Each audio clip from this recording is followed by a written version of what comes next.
Good morning. Today on Spotlight, Michigan Governor Rick Snyder discusses the $100 million Workforce Development Marshall Plan for talent, which he signed into law just a few days ago. Will it be a game changer? We'll ask him. And later, Shahida Mausi, president of The Right Productions, lays out the summer plan for one of Metro Detroit's top seasonal venues. It's Sunday, July the 1st. I'm Chuck Stokes, and this is Spotlight. Governor, winding down for just the summer, go back into session in the fall. A lot of important bills passed. You've got to be pretty pleased. Yeah, I am pleased. I appreciate my partners in the legislature. They finished strong. We got our budget done 8th year in a row, 3 months early. That's incredible. So I've signed the general fund budget. I'll sign the education budget later this week. And then the Marshall Plan on talent got passed, which is a huge accomplishment. You pushed very hard for that. Why was that so important to you? $100 million to create jobs? And literally, it's going to be tens of thousands, potentially hundreds of thousands of great, well-paying jobs for Michiganders that are out there, Chuck, that we've already done some great talent programs. But when we looked at the demand out there, we needed to do more. And so this is really going to be a 5-year program, a $100 million investment to really ramp up a lot more courses, certificate programs, a lot of opportunity with scholarships in a number of cases for people that need help to get these great, well-paying jobs. In your mind, does this take both the education community and the business community and bring them closer together in terms of what's going to be needed in this state now and in the future? Exactly, and you said it very well, because there are great people in all these kind of areas. We have K-12, we have higher ed, both community colleges and universities, and then we have employers. But they tended to be in silos too much, where they were doing good work within their efforts, but we need to blend that all together. Because if you think about it, it's not just when someone's getting out of school, but think about the future long term, that many of us are going to have to be trained once or twice a lot during the course of our career. Major retraining is going to happen. And where do we do lifelong learning? Well, today we don't. When we didn't land Amazon, was that sort of a wake-up call maybe to those legislators who may have been sitting on the fence on this to be able to say, you know what, that's a call that we've got to do something like this, and if we don't, we may face other downturns. Yeah, I think it's a wake-up call, not just for legislators, but for all of us, to say we can do more. The other part I would say, though, is we actually have a lot of great assets. I think we're one of the best in the country already at this, but it's that perception still. We're still getting over the old view of how we used to operate, the lost decade, and I think we have a lot of tools in place. I just wish we would have gotten the Amazon people here in person. If we could have pulled that off, I think that would have been a different dynamic. And I think in the future you're going to see people coming to check out Michigan more and more often. What do you see as the most challenging part of rolling out this Marshall Plan so that it's not just effective in one area of the state, but across the state? Yeah, a couple things. One is we are telling people as they want to apply for these grants, is they need to come together as a group, a consortium of employers with higher ed, with K-12. They need to come partnering together to say they need to have a plan. They need to work together. With the Marshall Plan. Yeah, they need to show how they're going to break down those barriers between themselves, come in and work hard together, and then we're going to make it open up these opportunities across the state. I think that's the big question, but I've already seen it happening already. Mentorship is a key part of this. Always is. I mean, I always look at my own career. That's what made a huge difference in my life, was finding great mentors. We need to encourage that more, and a great illustration of great mentorship is FIRST Robotics again. Right. Think about how those employers are becoming coaches on these teams. They're helping out these young people, and these young people love it. It makes a big difference in their lives, but the other part I always remind people is the mentors love it too, and they learn. It's not a one-way street. Will $100 million be enough? I mean, I know that's a big chunk of money, but when you start thinking about all the jobs, all the businesses, and the future in a big state, will it be enough? Not by itself, but what I would say is it's going to be enough to be that catalyst to prove it prove the principle of how well it's working and how many people are using it. Because right now we're talking theory in many cases. Once it really starts happening, and you can see graduates coming out getting a $70,000 job after being in a certificate program for a year, you're going to find a lot more people doing it, and it will self-sustain on its own after that. A part of this is being able to have non-certified teachers working in the schools. Is that going to cause a controversy, and are you concerned that that you may not get the quality that you want? There is some concern, but let me give you the opposite case. In the professional trades, the skilled trades, or in computer programming, in many of these fields, we wouldn't have enough teachers to teach all the people that need to learn in any case. That takes too many years for people to go through the whole School of Ed, which again, we've got some great programs. But we need to bring in people that have real world experience that come teach, and in many cases, I hope they tag team with a certified teacher. It's not about leaving certified teachers out, but how do you combine people that know how to teach really well with people that may have that subject matter knowledge and combine them together so they're working together?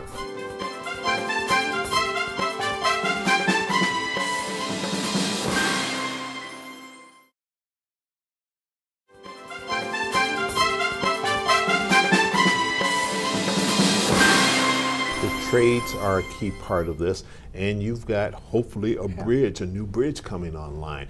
How do you see those two things tying into each other? Well, they're critically important because I want as many Detroiters and Michiganders working on that bridge project and all those other big construction projects going on.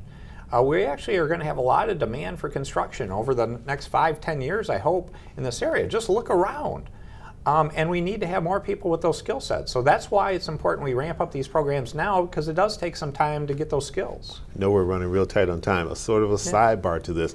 Last week, the Maroon family floated a television ad about the bridge and urged the president not to endorse that bridge. How does it make you feel as hard as you've pushed for that bridge and the relationship you've built with Canada? Yeah, it's just too bad. I mean, the ad was wrong. It talked about it being a Canadian bridge. It's actually 50-50 between the state of Michigan and the government of Canada. They talked about where the steel would come from. Well, it's going to come from Canada and the U.S. This is how we win together. And isn't it important we actually show respect for our Canadian friends and neighbors? They're our closest trading partner. They're our closest ally. So I think it's sending a terrible message when they're sort of degrading our closest neighbor and friend. I know you don't want to think of this as your last big thing, your relentless positive action until the absolute last day. What's next? What do you want to get through in the fall? Yeah, we have some important things. There's a Renew Michigan, which is about doing environmental cleanup for contaminated sites. There's a fee we're talking about there. The second one is water infrastructure. I think there's some important work we can do to do more investments in water infrastructure like we've been doing in roads and such.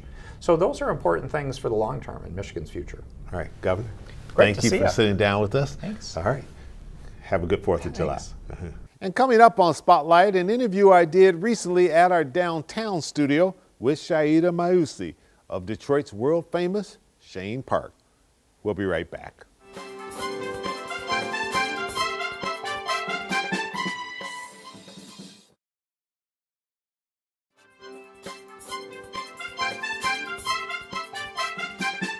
And welcome back to Spotlight down here at the Cube. And joining me now is Shaida Mausi, and she is the president of The Right Productions. And we appreciate you joining us on Spotlight. Good to see you again. Good to see you. Thank you for having me. Oh, it's our pleasure.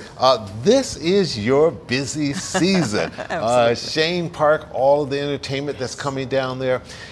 Let me ask you a question.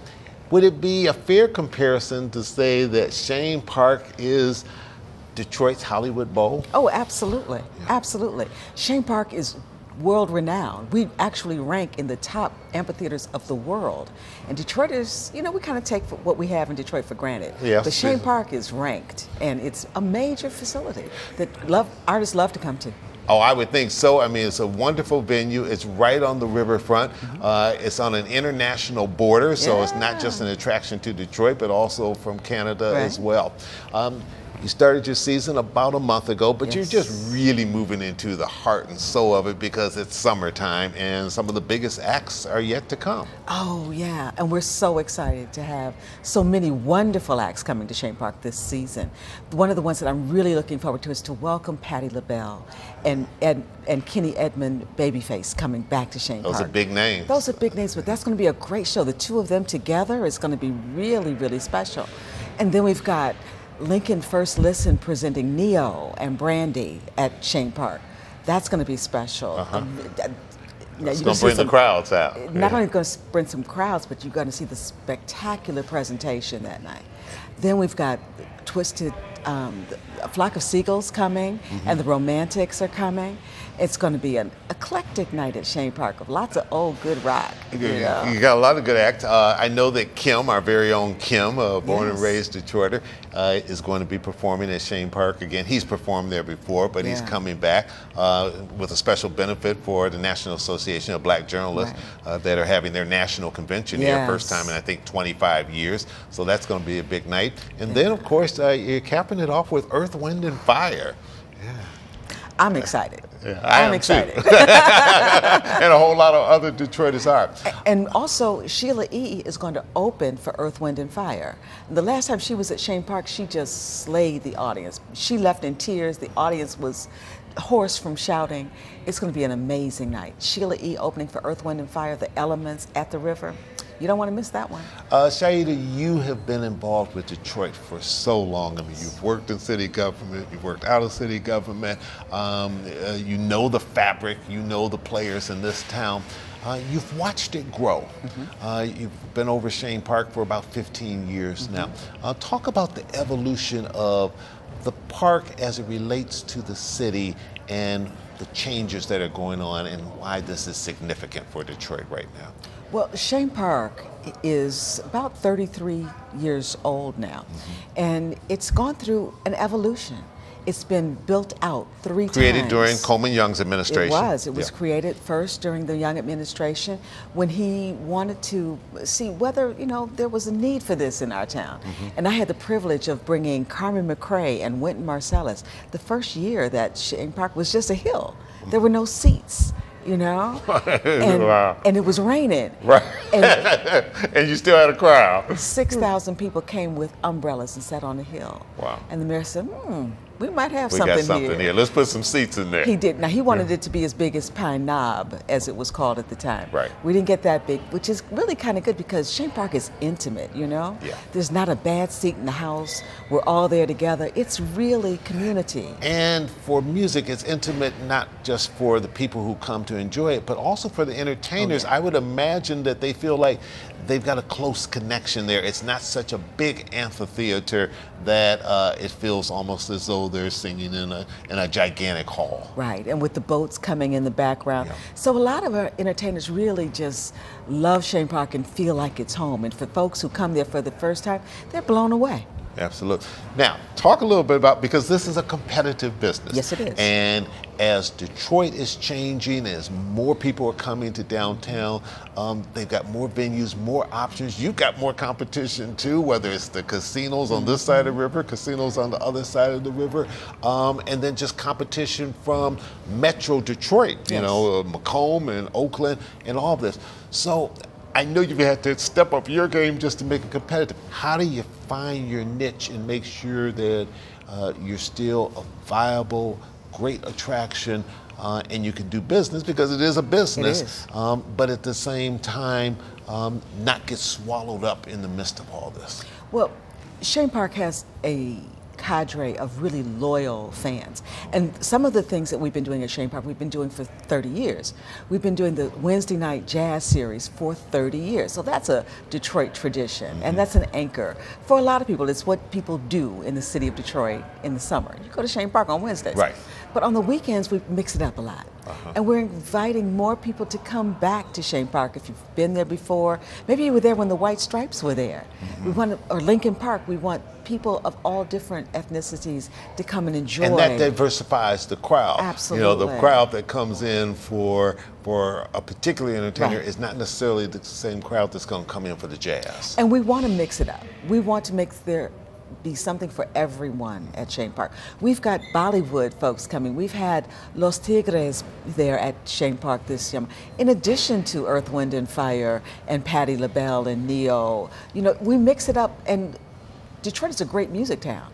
Right. We want to make sure that there's something at Chene Park for everyone. But that's a unique venue, and sitting on that river is an experience that is unlike any of the other venues in the summertime in the city of Detroit. All right, we're going to take a little break and we'll come back and ask you a few final questions with Shaida Mayusi of Wright Productions. We'll be right back. Stay with us.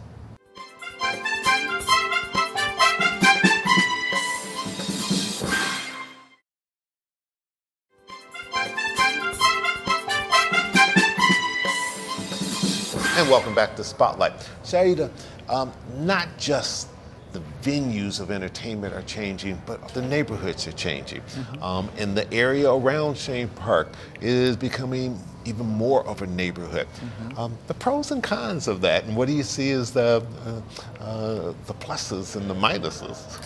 Well, we want to welcome people to the neighborhood. Okay.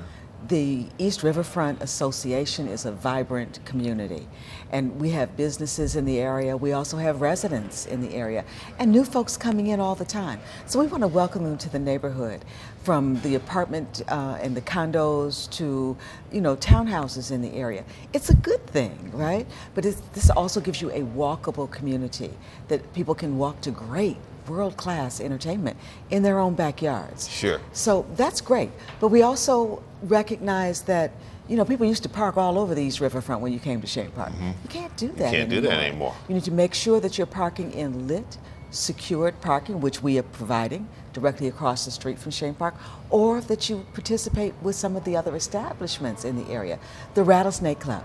Go have cocktails at the Rattlesnake before you come over to Chene Park and park at the Rattlesnake. Or go to Andiamo's, catch the shuttle down to Chene Park and go back to Andiamo's after the show. So we work with our neighborhood. It's good for business, it's good for residents, it's good for the arts, it's good for the spirit of our city, that we have great music and lift all of the boats at the same time. You're constantly hearing about future development as well as future design for this area. What would you like to see in that area that perhaps is not there now? Because I know you've got some few old factories that are still there that probably have some ideas as to where they're going to be next and what they're going to be doing next. But what's perhaps not there that you say, boy, if we could have that, that would be a real compliment to Chene Park? Well, the one thing about it is that I love great design. So whatever is coming to the East Riverfront, I want to see fantastic design elements there. Something that blends the modernistic elements of the Chene Park structures to the warehouses that are also in the neighborhood and the repurposed buildings that are there. We can do and incorporate multi-use facilities in the area that serve, you know, a myriad of kinds of things. There are lots of things and lots of opportunities to fill the needs of Detroiters and visitors to Detroit. And we want to make sure that those needs are filled with Chene Park and in the surrounding area. You've worked hard at getting some big sponsorships attached with Chene Park. And how significant is it to be able to have those big business marquee sponsorships to make sure that this success continues? It's absolutely imperative. And just as you see great sponsorships associated with major sporting events and other major concert venues, you see the logos in the background, you see the materials, their collateral materials as they're distributed. It's absolutely important that our corporate community support the culture of this city, and that's part of what we're there to do. We make the shows very affordable, And we're able to do that with the assistance and the support of our sponsors. Helps to keep the prices down. Absolutely. So everybody can come. Final question, security is always a concern, particularly for people who don't come downtown a lot. We know that it's perhaps the safest place there is in the city, but not everybody has that perception. How do you convince that person that's watching the show now who perhaps hasn't come down to say, this is something you want to experience and it's going to be safe? Absolutely. We take safety and security as a priority at Chene Park. And we're very, very fortunate to have a wonderful in-house security staff, but we also are fortunate to have the partnership and relationships with the Detroit Police Department. They are there for every show, helping to make sure that traffic flows properly, helping to make sure that as people are walking to and from their cars and that their cars are left in a safe, lit, secured area, that everything is secure. It really is community. Come to Chene Park, you're going to feel like you're at home.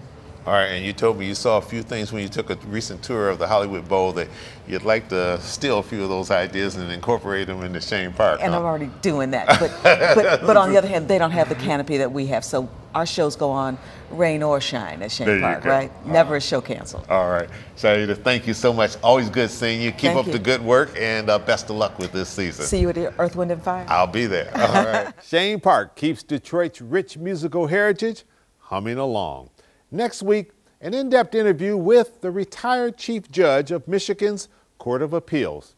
Here's a little preview. Your thoughts about the judiciary today and how you think maybe it's seen by the public, especially this tug-of-war between the political end and the judicial end?